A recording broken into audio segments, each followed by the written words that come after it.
Hi guys, good morning. This is Dan. Welcome to Angle Guys. For those of you that are new, welcome. For those of you that are returning, welcome back. And for those of you that support me over on Patreon, thank you so very much. This is an early morning live video because I forgot to open the decks, do unboxings for the decks for May 1st.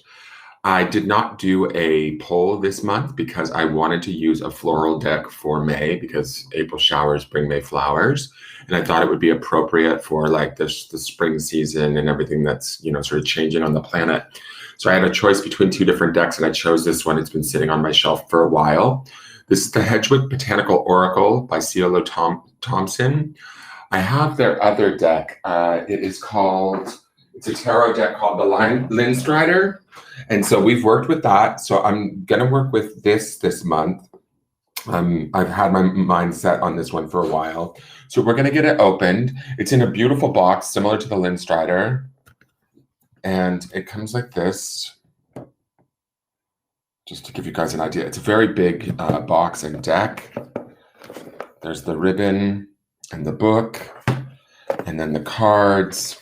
It says on the back of the box, "Let the spirits of the plants be your allies and friends. This gracefully illustrated deck will support you with insights gleaned from traditional herb lore, providing guidance and perspective from the thin places between one world and another. Designed to awaken your natural intuition, this collection of 40 elegant botanical cards from the creator of the Linstrider or Linstrider Tarot draws inspiration from healers and helpers who work in the mysterious realms of wilderness and spirit." It comes with a 192-page book. Let me get my scissors and cut these guys open. I'm not going to go through all of these cards because we'll experience them with the daily forecast. But I've been wanting to get this deck open and I'm excited about it. So we will see how it works. But I needed to get these open so that I can do the daily for tomorrow because we're already at May 1st. So let's look at the guide really quick. The guide is beautiful. It's nice and thick. There's all kinds of stuff in here. That's the artist, SIOLO, the creator. We have an introduction, how to use the cards on foraging and plant use, the index of cards, closing thoughts, sources and suggested reading. So that's kind of cool. So there's information in here on how to use the cards, all kinds of stuff. And then I don't know, each plant has a different principle, adaptation. And then they have a fairly long story. I don't know if I'm going to read the stories with each of these. These will be similar to, there's even a way to make, she gives you drink recipes. So that's cool. So we will look and see how this goes. I just thought it would be cool to use. So let's look at some of the cards really quick. Excuse me. I've got to get this done before I have to be at work. So this is the back design of the card. They're quite beautiful. And let's look at some of the cards. We have Bearberry, and then it has the scientific name, which I'm not even going to try and pronounce these, but this is Strength. Adaptation, which is Blackberry. Barrage, which is Courage. I don't know how well you guys can see these because of the light. Sorry, it's early morning here. It's kind of dark outside. Burdick, Tenacity. Calendula, which is Brighten. Cattail, which is Build. Chamomile, which is Soothe. And it's interesting too to me because I don't know a lot about plants, but my associations with plant, when I see cattail, I think about how you can break the cattail and blow it out into the wind and it kind of looks like wishes. So I sort of like that when it says build because it makes me think of building on dreams and wishes. I also like, this is soothe, right? Chamomile can be made into a tea that helps us to relax and rest. Chicory, which is sustain. Clover, which represents for nurture. Cohosh, which is repel. Interesting. Dandelion, which is humility. Kind of probably one of the most unloved flowers. looked at as a weed in a way. Daylily, which is ephemeral. Dogwood, which would represent defend.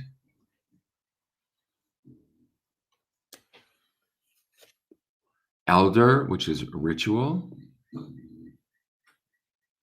Interesting. That one gives me a sense of protection too. I don't know if protection is in here. Fern, which is growth. I love ferns. It's the gay man in me. Foxglove, connection. So I don't know if I have any plant lovers or gardeners out there. Garlic, which is service.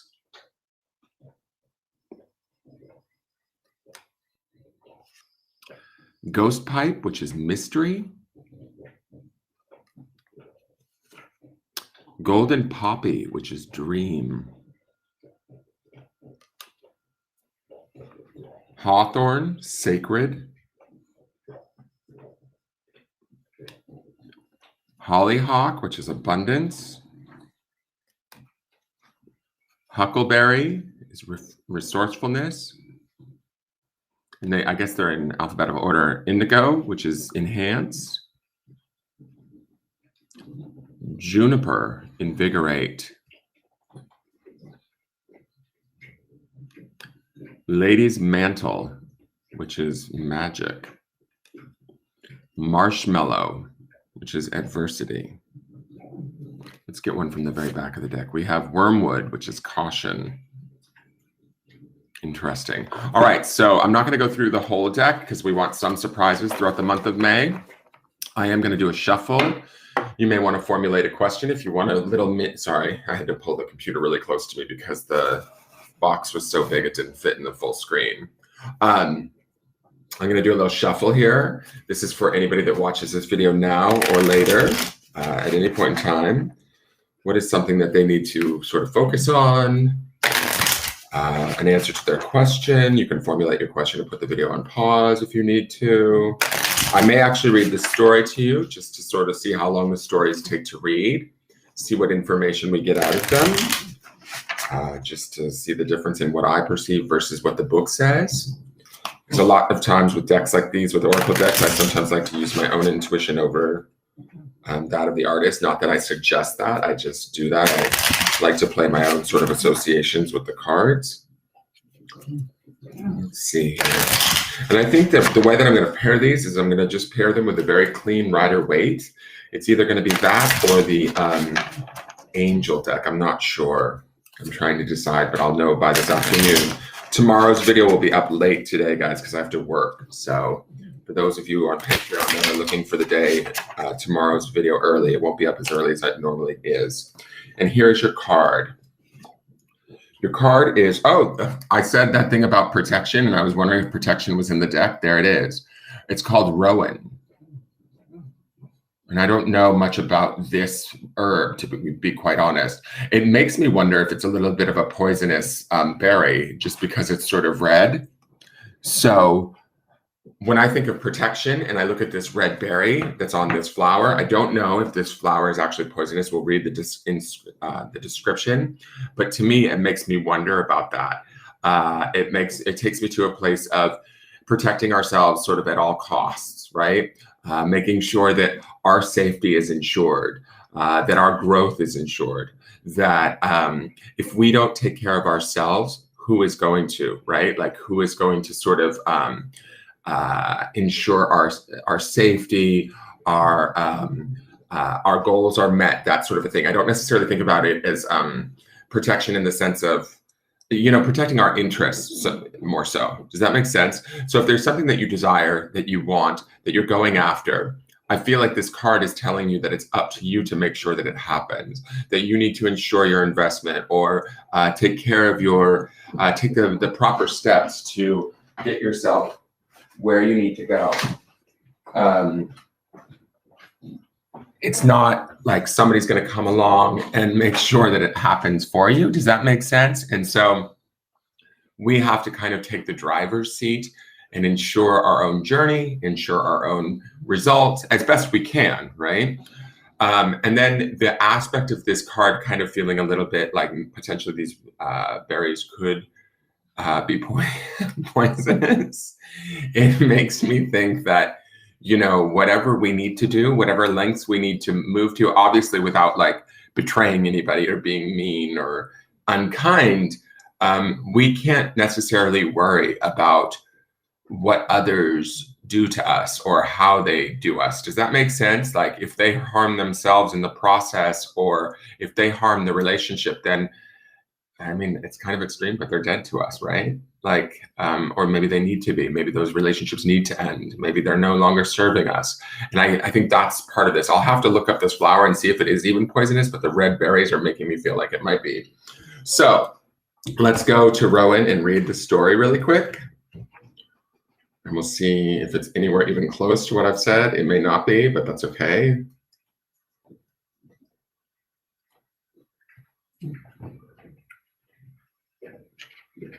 Oh, Rowan's a long story. Okay. Rowan, protection, Sorbus terminalis, service berry, service tree, mountain ash, quicken tree, birdberry, or woody pear. The rowans or mountain ashes are a group of small trees and shrubs related to the rose family. Native throughout the northern hemisphere, they are easy to find in most areas and are particularly plentiful in the mountains of China and the Himalayas. The leaves of the rowan are similar to those of true ash trees, but they are in fact unrelated. The fruit of the rowan grows in clusters in bright red, quote-unquote, berries, though some have black or even white fruits depending on the season. They have various culinary applications. For example, they were once used to flavor beer and were called checkers because of spotting patterns in the fruit. The fruits are used in traditional hide tanning as they contain acids and tannins needed to process and preserve leather. Birds, butterflies, and moths love rowan, and it's sometimes called the birdberry or birdcatcher because of this. The fruit remains on the tree late into the season and is an essential food item for birds and other creatures who face a long migration or cold winter. The rowan's fruit is extremely plentiful and makes for great foraging. Gather a bundle of rowan fruits late in the fall and use them in jams, jellies, and pickles. Well, I guess they're not poisonous. I feel like these berries come with a warning. That's my feeling. Dehydrated rowan fruits are a tangy, slightly bitter addition to muffins and breads. They work well in anything that calls for dried cranberries. Like many wild tree fruits, rowan has a high pectin content and is therefore great for jellies. I think rowan is particularly delicious when combined with the sweet flavor of apple.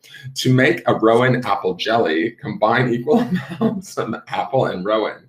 The fruits should be thoroughly washed and picked over to remove stems and insects. Cut the apples into chunks. No need to peel them. Place cut apple and washed berries into a heavily bottomed saucepan and cover with just enough cold water.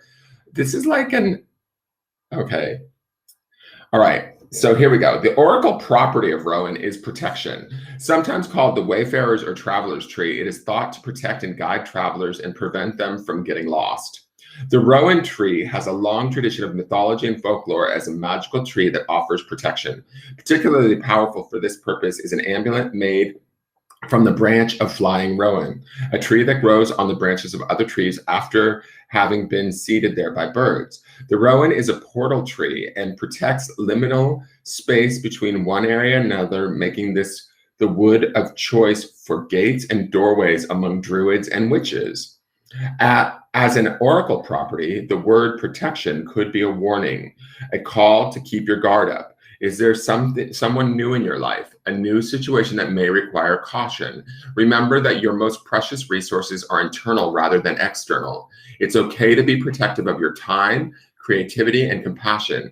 These things have value and deserve to be guarded. The other names are the serviceberry, service tree, mountain ash, quicken tree, birdberry, and woody pear, and the oracle property is protection. So we know that. It's interesting. She includes like the history of the plant, which is cool, and then how to utilize the plant in like jams or drinks or whatever. I don't know that we'll be reading that. The little last paragraph is basically sort of her oracle direction on where the card goes. I almost like my interpretation better. I feel like these red berries, to me, they're enticing, but they're also a warning, like, don't fuck with me, fellas. So make sure that whatever it is that you're going after, whatever it is that you need, you are suited and ready to ensure that that takes place, that that happens, right? Even though this is an edible fruit and not quite as poisonous as I first had perceived it, I feel like the idea here, it being edible, is we maybe need to feed our own dreams, our own passions, and protect them, right? And ensure that they come to fruition. No, but no pun intended. Get a fruition, fruit. All right. So that is that is not your forecast. This is early. I'm thinking I'm doing the forecast. I'm not doing the forecast yet. That is your reading for this deck. I'm excited to see how it works. I don't know. It'll be interesting. It might be a month of cooking. You might all be out in the forest foraging by the end of May. We'll see. But this will be the Oracle deck that we will be using. And like I said, I'm going to mull it over and try and decide which tarot deck I'm going to pair with it today. I will be filming today after work. So for those of you on Patreon who like to watch this forecast a day early, it will be up a little bit later than it normally is. I usually put it up early in the morning, right after I run the daily for the day of. Thank you so much for tuning in. If you enjoyed this video, please give it a thumbs up, subscribe to the channel. Also, if you're interested in purchasing this deck, in the video description, once this is fully uploaded, there will be an Amazon affiliate link. If you utilize that link, I get a small percentage of the sale if you purchase the deck through Amazon. This is not like a promoted thing. It's just another way of me sort of finding ways to support the channel. The decks that I choose are always decks that I choose because I like the art or the symbolism or just the sort of idea of what they're about. And I certainly like this artist's work. So that's why I chose this deck. All right. Thank you so much, you guys, and have a great day. And I will see you all later. Well, I'll film and then put it up, and I'll see you all tomorrow in the morning. All right. Have a great day, you guys. Bye-bye.